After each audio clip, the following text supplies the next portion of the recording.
Bonjour à toutes et à tous. Je m'appelle Nadine Touzeau pour ceux qui ne me connaissent pas. Je suis profiler, net profiler et chercheur en comportement des cybercriminels. Et dans mes interventions auprès des particuliers et entreprises, je fais du coaching. Une cliente dernièrement a lancé une idée de témoigner de son travail de coaching avec moi-même et de pouvoir faire partager son expérience à d'autres personnes. Et j'ai lancé l'idée auprès de deux, trois autres clients qui ont tous dit que c'était une excellente idée et qui sont prêts à le faire, ce qui est le cas aujourd'hui, où nous recevons Isabelle, qui va nous faire part de son expérience au travers de sa vie, au travers du coaching, au travers de notre travail à deux durant quelques semaines, quelques mois même, et de témoigner sur la spécificité qui l'a amené à me contacter. Donc, je remercie infiniment Isabelle d'avoir accepté de témoigner, de participer à cette nouvelle idée qui a été lancée par une de mes clientes. Bonjour Isabelle et merci beaucoup d'être là. Bonjour Nadine, bonjour à tous. Alors Isabelle, j'ai choisi de mettre en place du coup une ligne conductrice pour cette interview. Et la première d'entre elles, je souhaiterais savoir dans quel état vous étiez bien avant de me contacter. Qu'est-ce qui vous est arrivé? Qu'est-ce qui s'est passé selon ce que vous pouvez dire, tout en vous présentant génériquement, puisque nous souhaitons garder l'anonymat. Très bien. Écoutez, j'ai aujourd'hui 54 ans. Je vis en région parisienne, mais je suis issue d'une famille provinciale, donc qui n'avait rien à voir avec mon métier, puisque moi, j'étais une cadre qui travaillait dans la banque depuis 35 ans. Donc, 35 ans dans le milieu bancaire, plutôt 20 ans avec mon dernier employeur, qui était vraiment un grand nom européen et américain. Et je travaillais en banque privée. Donc, j'étais une cadre, comme aujourd'hui, bien souvent au forfait, c'est-à-dire qu'on travaille un nombre de jours par an, mais qu'on n'a pas de contraintes horaires. Ça veut dire vous travaillez tant que votre travail n'est pas achevé, pour ceux qui ne le sauraient pas. Et je me suis retrouvée, en fait, fin 2019, dans un épuisement total, parce qu'on a appelé après un burn-out, même si c'est pas encore, c'est reconnu par le milieu médical, mais pas en tous les cas dans le milieu professionnel. Et je me suis retrouvée complètement épuisée, avec une charge de travail de plus en plus lourde, des objectifs commerciaux tout à fait inatteignables, et surtout victime. Je pense qu'on était proche peut-être du harcèlement moral, mais ce n'est pas ce que j'ai voulu mettre comme dénomination, mais en tous les cas d'une très forte discrimination, ce qui a été reconnu par la psychiatre qui m'a suivie ensuite. Donc j'étais vraiment en surmenage professionnel, avec beaucoup de déplacements, des horaires avec une très grande amplitude, donc certainement pas le repos nécessaire, et puis jamais valorisé, parce que finalement j'étais dans une société où le management se disait père de famille, mais qui en fait paternaliste, dit de père de famille, mais moi que j'appelle en fait complètement contraint, c'est-à-dire si vous parlez, vous êtes critique, si vous dites la moindre chose, c'est que vous êtes négative. Donc voilà, et puis ce qui devait arriver arriva. Alors oui, c'est important de dire que je suis issue d'une famille modeste où le travail a toujours tenu toute la place. Donc j'ai pas été élevée, j'étais élevée dans une famille aimante, mais pas du tout où on pouvait geindre, où on pouvait se plaindre à longueur de temps et dire que c'était la faute des autres. Donc c'était simplement travail, travail et tu y arriveras. Alors quand même, ma famille voyait bien, hein, j'ai des frères et sœurs, donc toute ma famille voyait bien que j'étais en train de dépérir. Mais voilà, dans l'état d'esprit de tout le monde, c'était passer un petit coup de collier à donner encore une fois, et puis on continue, et puis voilà, en gros, aide-toi, le ciel t'aidera. Donc finalement, quand on a l'amour de son travail en plus, je suis une personne, aujourd'hui, j'ai appris à vraiment me connaître avec Nadine, donc je peux dire que je suis une personne profondément humaine, et moi, j'étais face à une clientèle, donc je ne voulais pas renoncer, je ne voulais pas capituler, et je travaillais de plus en plus jusqu'à la fin 2019, où j'ai entendu des propos de la part de mon manager qui étaient absolument incompréhensibles, mais surtout qui n'étaient pas acceptables, voilà, qui n'étaient vraiment pas acceptables. Alors, dans quel état j'étais? C'est complètement démunie. Je ne vais pas dire que j'avais des idées noires, que j'étais suicidaire, mais j'étais sans issue. Je ne voyais pas d'issue parce que je n'avais même pas de médecin traitant, comme bien souvent c'est le cas, y compris comment dire, en région parisienne. J'étais allée voir une fois un médecin de remplacement qui m'avait dit il faut surtout dormir, puisque je ne dormais plus. Je dormais à peu près 2 heures par nuit depuis, on va dire, allez, 18 mois, donc totalement épuisée, en faisant quand même beaucoup d'allers-retours en province parce que ça me rechargeait, voilà, je ne suis pas faite pour la vie parisienne quand même, maintenant je me rends compte de ça. Et toute cette effervescence, le paraître de la société, enfin, rien ne me correspondait dans la vie que j'avais, mais j'étais épuisée. On m'a d'abord dit, vous devez dormir, et le médecin traitant m'a dit, peut-être prendre des antidépresseurs, mais voilà, c'est tout, hein, vous repartez sans rien. De toute façon, un arrêt maladie, c'est vous dire que vous retrouvez 10 jours après ou 15 jours après avec encore plus de travail, puisque de toute façon, vous êtes joignable avec le smartphone, avec la tablette, avec Internet, vous êtes joignable H24 tous les jours de l'année, y compris quand vous êtes en vacances. Donc, de toute façon, impossible d'envisager un arrêt pour en tous les cas se remettre. Impossible de discuter avec un management tout à fait autoritaire. Et on n'arrêtait pas de me dire dans mon entourage, écrit, contacte la DRH. Mais moi, je savais que la DRH ne pouvait rien de toute façon. Alors, on n'arrête pas de vous donner évidemment des mails avec des ateliers pour vous sentir mieux, une ligne de SOS psychiatre ou psychologue, en tous les cas, pardon, psychologue au bureau, mais en fait, ça ne sert à rien puisque vous êtes de plus en plus opprimé. Et voilà. Donc, pour retrouver le fil de ma présentation, eh bien, je me sentais sans issue. Et je pense quand même que là, on appelle ça comme on veut, mais quand on est au bout et qu'on a toujours été une bonne personne, ben, on croit à ce qu'on veut, hein, on croit en Dieu, on croit en l'univers, on croit en ses anges gardiens. En tous les cas, plein de gentils, je vais dire petites bonnes femmes, parce que je n'ai pas eu beaucoup de petits bons hommes, mais beaucoup de petites bonnes femmes se sont présentées sur mon chemin. Donc, je suis une personne très naturelle et un jour, j'avais entendu dire qu'il y avait une amie, un psychiatre qui était dans le quartier où je me trouvais, qui était formidable. Et puis, j'ai accepté quand même l'aide d'un ami qui, lui, m'a donné le nom de son médecin traitant qui voulait bien me recevoir, mais qui était pourtant très loin.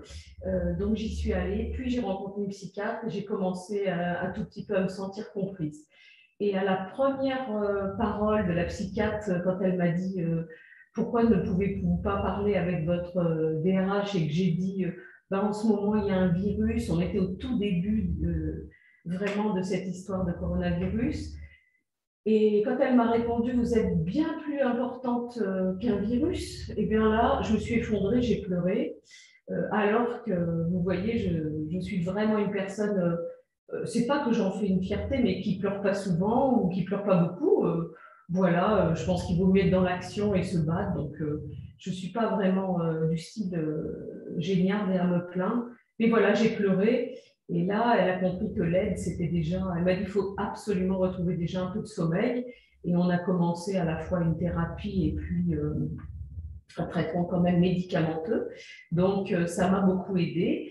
Et je me suis retrouvée arrêtée début 2020 et sans savoir quoi faire, mais avec l'idée, avec un arrêt de 15 jours, je pense que ça va vous faire rire aujourd'hui. Et je me suis retrouvée avec l'idée que j'allais retrouver un travail dans les 15 jours, et en tout cas que je mettais ces 15 jours à profit pour absolument trouver un travail et m'en aller et ne pas retourner chez cet employeur où j'avais été tellement maltraitée. Je précise ici que j'ai jamais pensé que les choses étaient personnelles. Hein. C'est-à-dire que j'avais un travail ou un métier. Alors, on m'a dit après, on ne regarde pas dans l'assiette de son voisin, mais en tous les cas, chaque fois que je discutais, on me disait, mais regardez, un tel support, une telle support. Eh ben, très bien, si ces gens supportent, s'ils sont drogués, si on leur donne moins, c'est très bien. Mais moi, en tout cas, je ne le supportais pas. Et pour tout dire, l'enjeu est vraiment financier, puisque beaucoup de mes collègues étaient énormément payés. Moi, j'avais fait partie d'une promotion interne. Donc, j'étais arrivée à ce poste, on va dire, à la force du poignet, et donc pas du tout rémunérée au niveau de mes collègues. Et ce n'est pas pour autant, de toute façon, que j'aurais pu supporter plus, puisque j'étais au bout du rouleau. Voilà. Donc, sans énergie, sans issue, et je me retrouve sur mon canapé. Je ne le fréquentais pas beaucoup à l'époque. Donc, comme une larve, comme j'ai l'habitude de dire. Et puis, j'ai en ligne un ami, je lui explique que je ne veux pas rechercher dans un grand monde de la finance comme là où j'étais, parce que je retomberais sur les mêmes écueils, c'est-à-dire des différences de milieu social, une discrimination envers les femmes, parce que quoi qu'on dise, on ne les aimait pas beaucoup là où j'étais. En tous les cas, on ne les valorisait pas.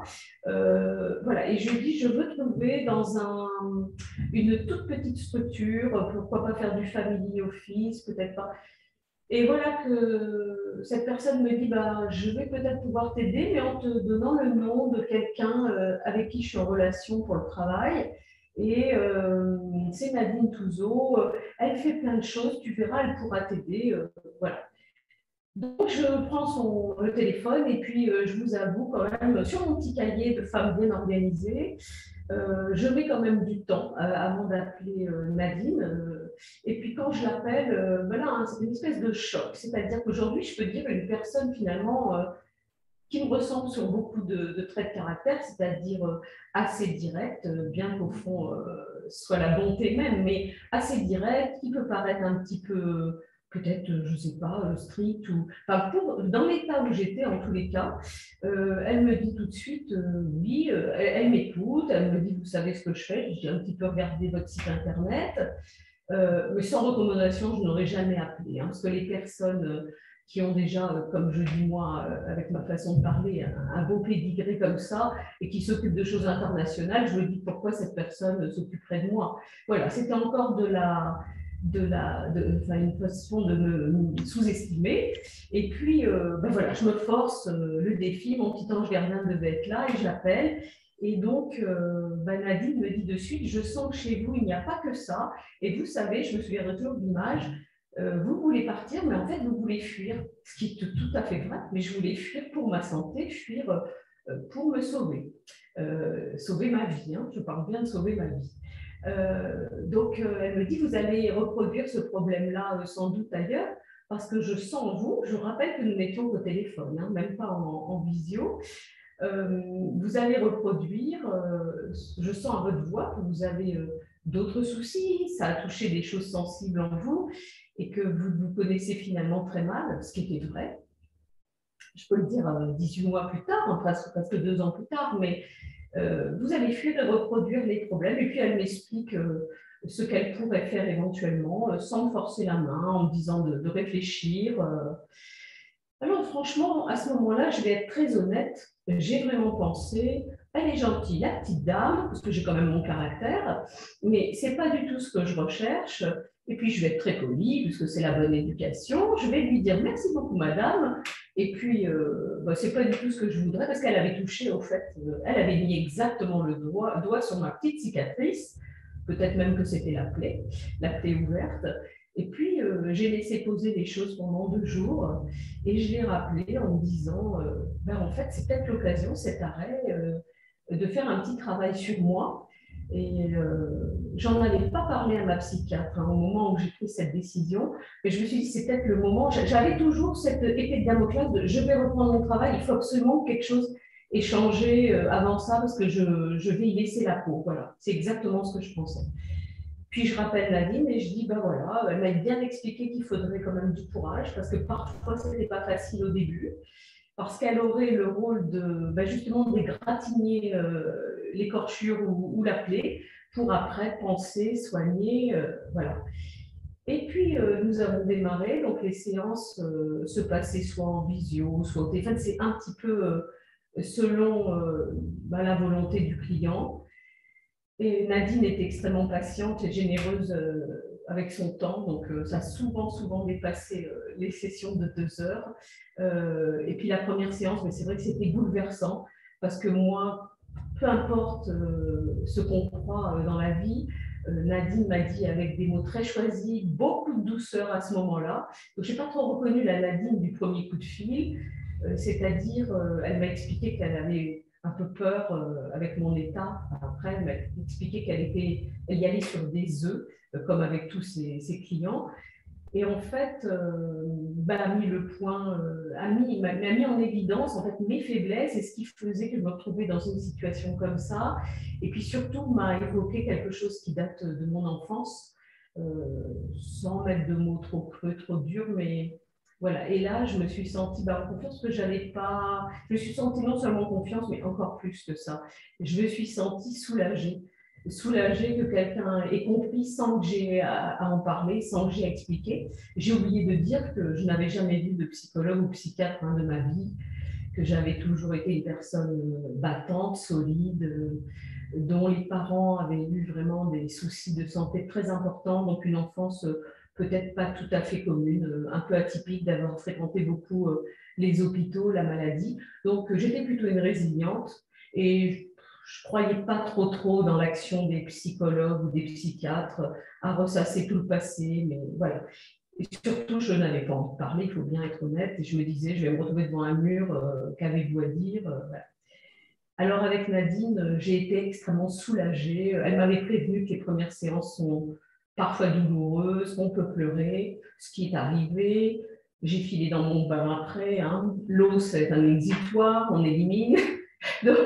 Donc, j'étais soulagée de penser que enfin quelqu'un avait compris, avait mis le doigt sur les choses et que, avec des mots très forts et terribles que j'avais subis de la part de mon employeur, ça m'avait ramené à des choses que j'avais connues il y a bien longtemps. Voilà.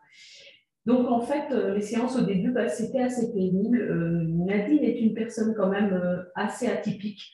Donc, je me suis dit, on a beau avoir toutes les certifications, tous les diplômes, il y a quelque chose en plus, comme un pouvoir quand même pour pouvoir. Alors, je sais qu'elle est profiler, donc je me disais, sur le visage, elle a pu voir des choses, à mon comportement, la façon de me tenir, la façon.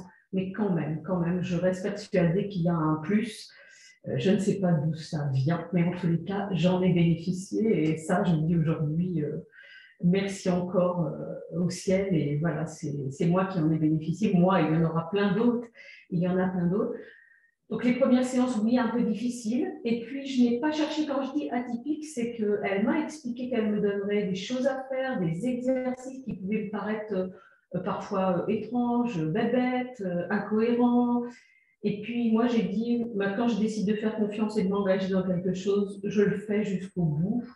Donc, c'est ce que j'ai fait. J'ai fait tous les exercices. Je ne vais rien dévoiler là, mais je me suis marrée après parfois. J'ai pleuré parfois. J'ai regardé la télé. J'ai chanté. Bon, bref, j'ai vraiment suivi tous les conseils. Là, je dis ce qui est le plus léger pour que ça paraisse quand même pas une histoire tragique. Mais on fait aussi des travaux voilà, sur le papier, d'écriture. J'ai fait exactement tout ce que Nadine m'avait recommandé pas à pas, parce que quand on est en confiance et si on veut aller mieux, il faut suivre celui qui sait. Et puis, peu à peu, je me suis sentie beaucoup mieux. Alors, au bout de 3 mois, donc pas longtemps, mais 3 mois, à raison à peu près d'une séance tous les, je sais pas, 15 jours ou 3 semaines, tout dépendait de comment j'avais vécu le reste le passé, en tout cas les séances passées, et ben, ma psychiatre était étonnée, mais je n'avais pas voulu parler tout de suite de ce travail. Donc la psychiatre était étonnée parce qu'elle me dit, je trouve que de là où vous venez, je dormais toujours très mal, hein, ça c'est ce qui est resté et qui reste encore aujourd'hui un petit peu plus compliqué. Mais la psychiatre me disait, je trouve que vous récupérez assez vite quand même. Mais dès qu'il s'agissait évidemment de tout contact avec mon employeur ou de, je sais pas, d'échanges de mails, de coups de fil, j'étais de nouveau très troublée, chahutée. Voilà. Et ben, j'ai avoué quand même à la psychiatre, du coup des lèvres au début, que j'avais fait un travail avec une coach. Et elle m'a d'ailleurs demandé les coordonnées. Elle m'a dit, je ne le fais pas souvent, mais j'aimerais bien avoir les coordonnées. Et puis, pour voir quand même comment j'avais pu récupérer. Ça a été effectivement graduel, j'ai été de mieux en mieux. Et puis, on a travaillé sur le futur, comment j'envisageais mon retour dans la société. Et on a commencé aussi par chercher à me connaître bien, me connaître, savoir ce qui me correspond. Et puis, j'allais de mieux en mieux, j'allais de mieux en mieux. Alors aujourd'hui, si on fait le bilan, j'ai été arrêtée quasiment, un peu plus d'1 an. Aujourd'hui, je suis partie de chez cet employeur et puis de nouveau, Bon, parfois, j'ai besoin d'une petite piqûre de rappel et je ne dis pas que j'en aurais pas encore besoin, c'est-à-dire de rappeler Nadine et pourquoi pas de reprendre une petite séance. C'est une personne extrêmement adaptable. Donc, elle est disponible. Quand je vais vous dire 24 heures sur 24, je vais vous donner un exemple. Elle dit qu'elle est toujours là pour ses clients. Moi, j'ai toujours eu du mal, je le dis, donc à me plaindre, à parler de moi. Et donc, Nadine demandait chaque fois qu'on avait une séance que le lendemain, on lui donne des nouvelles, on lui dise comment on se sent, où elle en prenait. Quand on n'avait pas appelé assez tôt, à 9 h du matin, c'est elle qui appelait pour être sûr que tout allait bien. Donc, vraiment un engagement de toute sa personne. Donc, je pense que là, on peut aimer son métier, on peut être coach, on peut être professionnel, mais il y a aussi les qualités intrinsèques d'une personne qui font qu'on se sent accompagné comme ça. Et un jour, je me souviens avoir posé une question, peut-être un vendredi soir ou un samedi matin.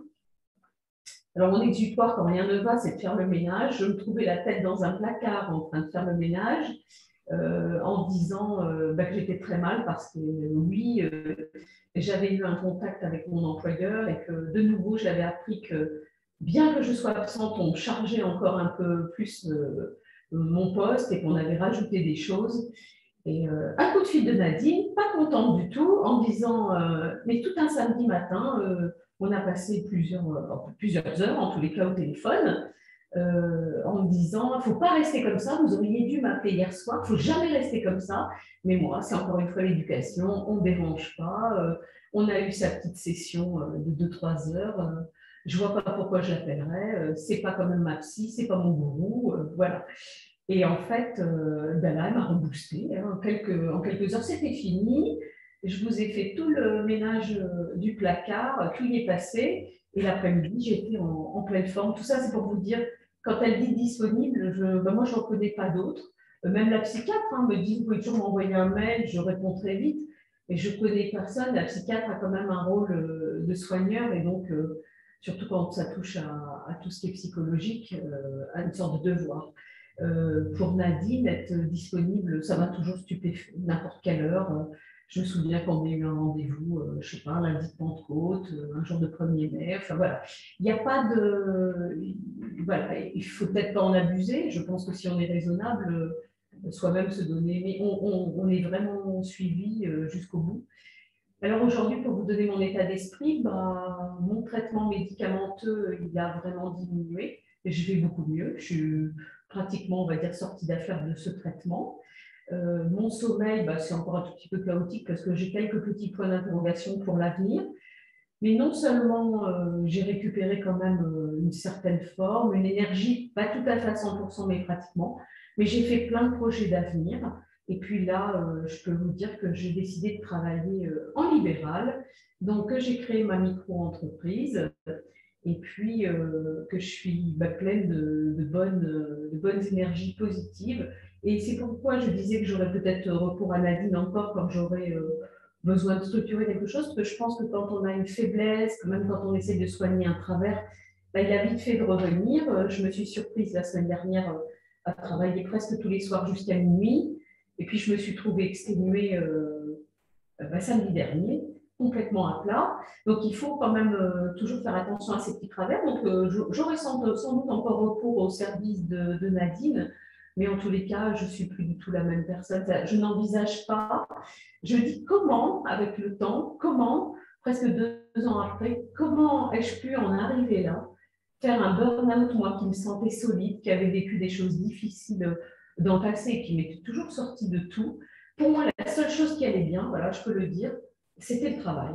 Parce que si on travaille, moins ça on le maîtrise, on travaille, on a un résultat. Oui, mais c'est sans compter qu'il y a la psychologie humaine, il y a les luttes de pouvoir, il y a les réseaux d'influence, et le travail ne suffit plus. Mais ça, je ne voulais pas l'entendre ni le comprendre. Et maintenant, c'est fait. Donc, voilà, quand je dis des petits travers, c'est qu'on a forcément oui, des petites faiblesses et qu'il faut y faire attention. Donc là, je me suis vraiment reprise en me disant stop, stop, stop, dimanche, il faut que je me donne quand même des moments de liberté, de détente. Peu importe si tout n'est pas fait en 15 jours, mais que ça se fasse en 3 semaines. Donc, j'avance pas à pas. Et ce qui me fait beaucoup rire aujourd'hui, je le disais à Nadine, c'est tout ce qu'elle me disait il y a un an en me disant maintenant vous en êtes là, je pense que vous allez faire ça et tout. Je lui dis oh non, non, non, jamais. Hein. Vous travaillerez certainement de toute façon maintenant en libéral pour pas avoir de contraintes, faire comme vous l'entendez, travailler avec l'éthique que vous souhaitez, même si vous restez dans le même milieu. Et moi, je disais oh non, non, non, libéral à 50 ans, plus de 50 ans, monter ma société, je ne pas du tout. Je m'en sentais ni capable, peut-être parce qu'à ce moment-là, j'étais très mal aussi au niveau physique, mais je ne me sentais pas capable, tout simplement au niveau mental, hein, d'avoir euh, le mindset qu'il faut et puis d'être complètement engagé que pour moi. Et en fait, maintenant, oui, je me dis, on a le succès qu'on mérite, on a les clients qu'on mérite. Voilà, donc j'ai retrouvé vraiment une grande motivation. Et puis, j'essaye de me cadrer pour que tout ça continue vraiment bien. Et tout ce que Nadine m'avait annoncé et prédit, m'avait demandé de faire, je crois qu'il m'a fallu un peu plus de temps et elle n'a cessé de me rappeler que chacun va à son rythme, que tout le monde ne va pas au même rythme. Il y a des gens, ils mettront un mois, d'autres mettront 3, puis d'autres mettront un an, mais que chacun son chemin, chacun son rythme et que les choses se faisaient par étapes. Et c'est vrai que j'ai toujours été comme ça dans ma vie. Je prends parfois un peu de temps pour une décision. Une fois qu'elle est prise, elle est prise. Je n'y reviens pas et c'est du solide. Voilà. Comme pour mes apprentissages. Je ne suis peut-être pas la plus rapide quand je fais une formation, mais je vais pas à pas. Mais une fois que c'est fait, c'est fait. Voilà. Je suis une personne déterminée. Et donc, je ne peux que me féliciter d'avoir rencontré Nadine. En tous les cas, que les amis, les relations de l'une à l'autre m'aient donné les coordonnées de Nadine sur mon chemin, donc une psychiatre formidable, Nadine qui m'a énormément aidée. Ensuite, j'ai pu reprendre une formation où j'ai rencontré aussi. Alors, je ne suis pas du tout féministe pour dire féministe et je n'aime pas les hommes, non, non. Mais quand même, je remarque qu'à part mon généraliste, je ne suis tombée que sur des femmes extraordinaires et je me dis quand même que souvent, on sous-estime notre potentiel. Voilà. Et là, ce n'est pas une phrase apprise dans un livre, mais Nadine dit souvent que notre potentiel est énorme. Moi, je dis même infini, mais qu'on n'utilise pas beaucoup. Voilà. Et année après année, mois après mois, on a réussi à me saper et je n'étais plus du tout la personne que j'étais. C'est-à-dire moi, joyeuse, toujours joyeuse dans ma petite enfance, à faire rire tout le monde. Euh, à soutenir tout le monde. Enfin bref, on me disait un petit clown, mais enfin la joie de vivre. Et peu à peu, je me suis étiolée. Je suis devenue comme une vieille femme rabougrie de moins de 50 ans.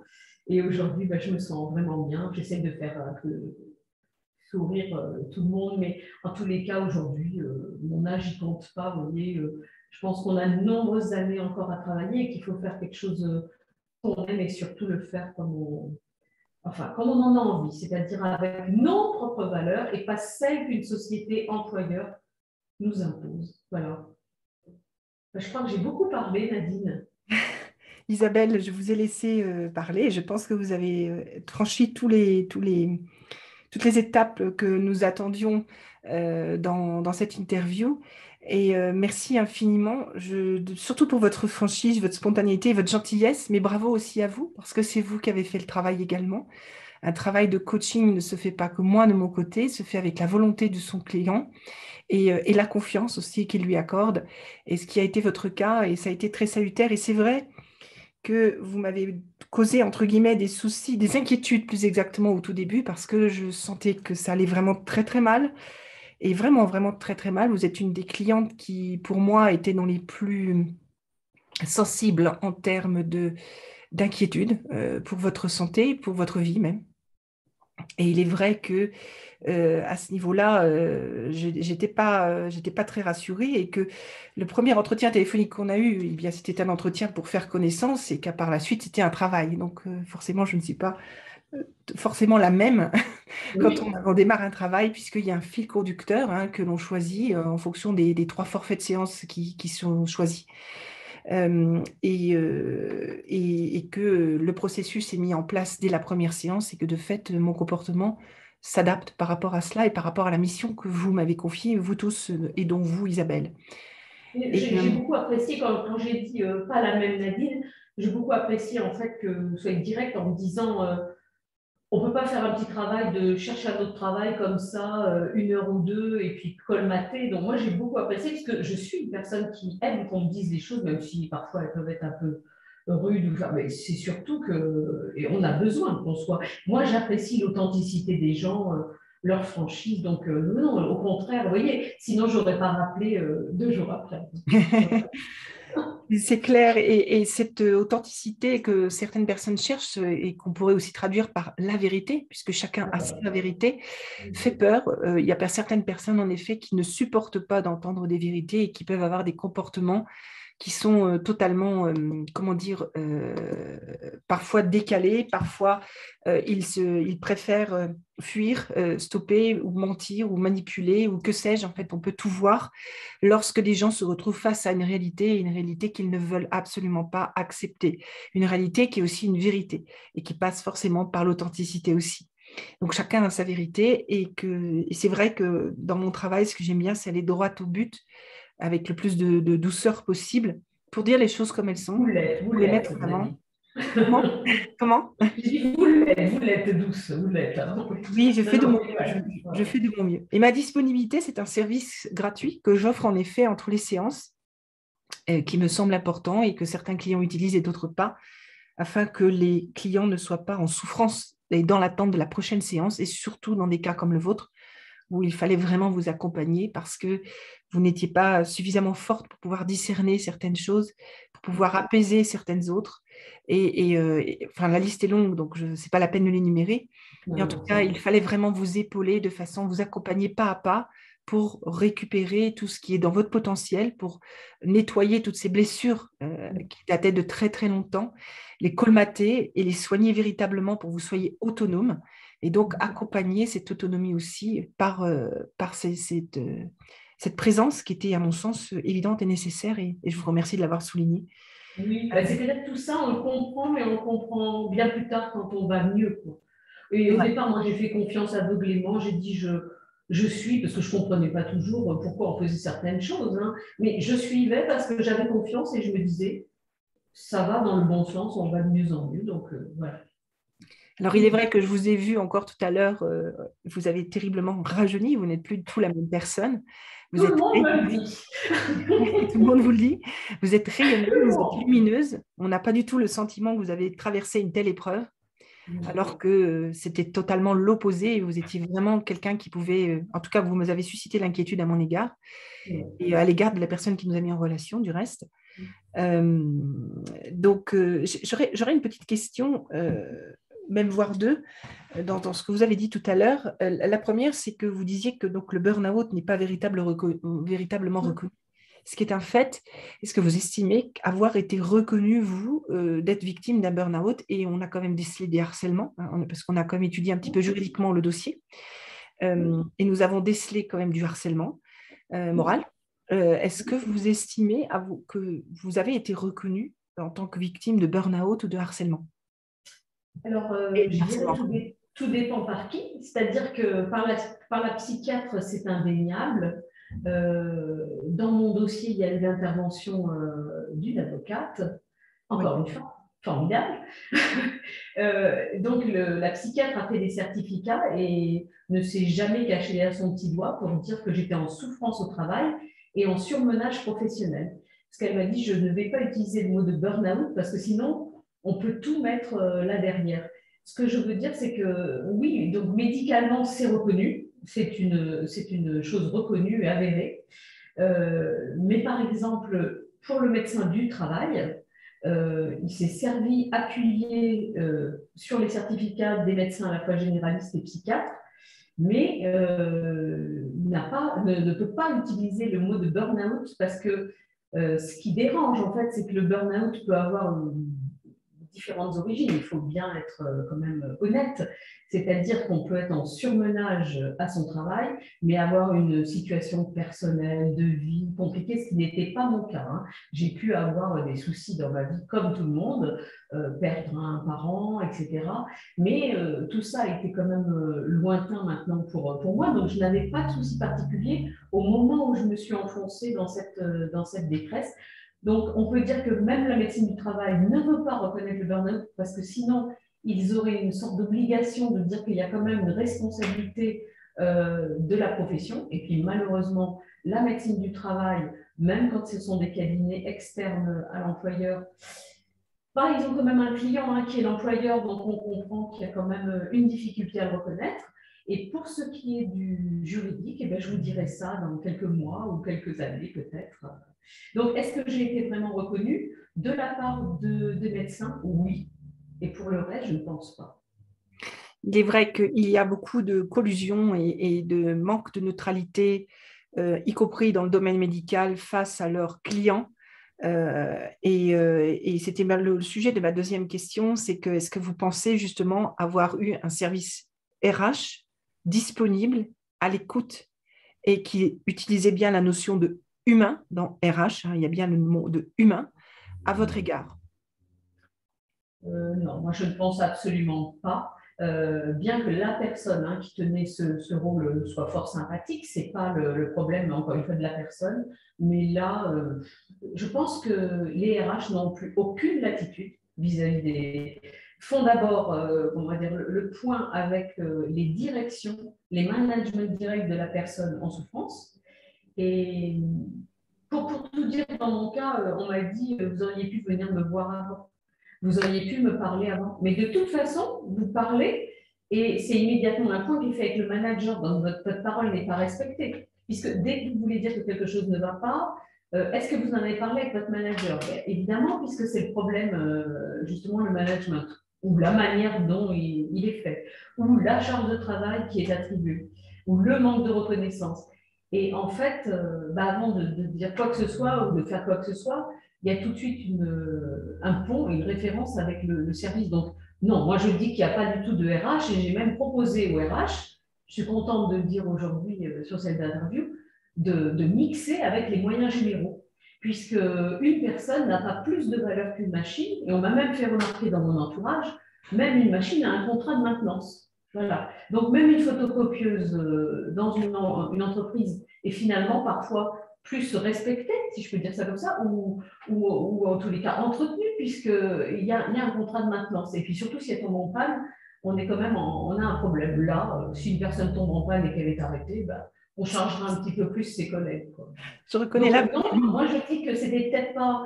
Là, je ne mets pas en cause la personne elle-même, mais je dis qu'il n'y a pas d'humain dans la RH. Je reconnais votre humour et je Oui, trouve oui, beaucoup fantastique d'humour. votre parallèle parce que c'est très bien joué. En effet, c'est que surtout que la photocopieuse, le jour où elle est en panne, tout le monde s'arrête et tout le monde fait Ben tout pour voilà. réparer tout de suite. Alors que si un être humain se retrouve dans une situation critique, c'est tout juste si on ne dit pas qu'il est mal luné ou qu'elle a ses règles ou c'est la ménopause ou Ben, c'est oui. comme d'habitude. Enfin, on n'écoute pas, on Oui, n'intègre c'est pas. exactement ça. On en a marre, comme on m'a dit, moi, on en a marre de vos critiques. Alors que moi, je dis qu'une critique peut être tout à fait positive quand vous voulez le mieux. Vous voulez... Non, alors peu à peu, bah, vous n'ouvrez plus la bouche. Et donc, je suppose que ceux qui réussissent aujourd'hui ou qui tiennent le coup, c'est grâce à des drogues et puis surtout en pensant à leur super prime de fin d'année et en se taisant complètement, en devenant l'ombre d'eux-mêmes. Voilà. C'est vrai, ils prennent beaucoup de subterfuges pour tenir et ils acceptent les choses comme elles sont uniquement pour la valeur de l'argent et non la valeur de l'humain.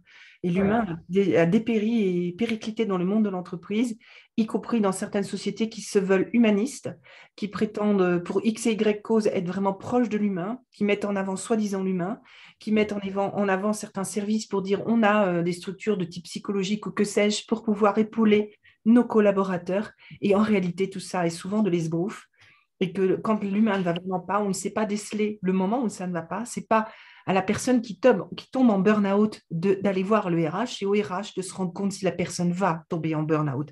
C'est-à-dire de sortir de son bureau, de cesser de faire autant de réunions aiguës et d'aller voir son personnel, ses collaborateurs, pour discuter avec eux, échanger avec eux. Et c'est à lui de faire le travail, de dire, là, il y a quelque chose qui ne va pas sur cette personne. Est-ce que vous voulez qu'on prenne un café et qu'on en discute?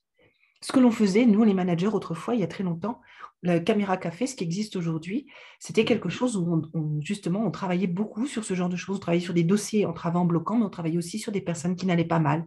Quelqu'un qui avait un problème de famille, eh bien, on n'hésitait pas à dire, écoute, si tu veux, ce midi, on déjeune ensemble, on en parle. Et ça faisait partie du travail. Et c'était normal. pour éviter que cette personne aille encore plus mal, que ça entrave le travail, que ça entrave l'équipe, que ça entrave la société. On était tout simplement humains. Et ça, c'est quelque chose, quand on met RH aujourd'hui ou DRH, moi, je m'insurge depuis très longtemps. Ce H, je regrette, il n'existe pas. Non, non, non, non, non, non, il n'existe pas. Et puis, quand bien même vous parlez de prendre des nouvelles, de prendre un café, mais je ne sais pas, mais quand un nouveau RH arrive, ou parfois on attend 3 4 ans avant de le rencontrer, hein. Oui, Donc, je exact. pense qu'ils ne connaissent pas leur personne. Et je crois que gestion du personnel, honnêtement, les services de gestion du personnel d'antan, qui étaient beaucoup plus humains d'ailleurs, Oui, mais au moins c'était la réalité, les moyens généraux et puis les moyens humains. Mais les moyens humains, la gestion du personnel, ça allait mieux parce qu'on fait de la gestion du personnel. C'est-à-dire on déplace des. Vous n'êtes même plus une personne, vous êtes un emploi temps plein, un emploi temps partiel. Mais non, c'est bien pour ça que j'ai décidé. Je me suis beaucoup posé de questions avant de dire est-ce que je vais travailler vraiment seule. Bon, déjà, toutes les craintes, attention, est-ce que je vais trouver des clients, Mais après, je me suis dit, mais je serai responsable entièrement de tout ce qui m'arrive, c'est-à-dire responsable, effectivement, de l'humain que je mettrai dans mon travail, du contrat que je ne conclurai pas, mais parce que ça ne convient pas à mon client. Je ne serai pas sous pression, je ne serai pas.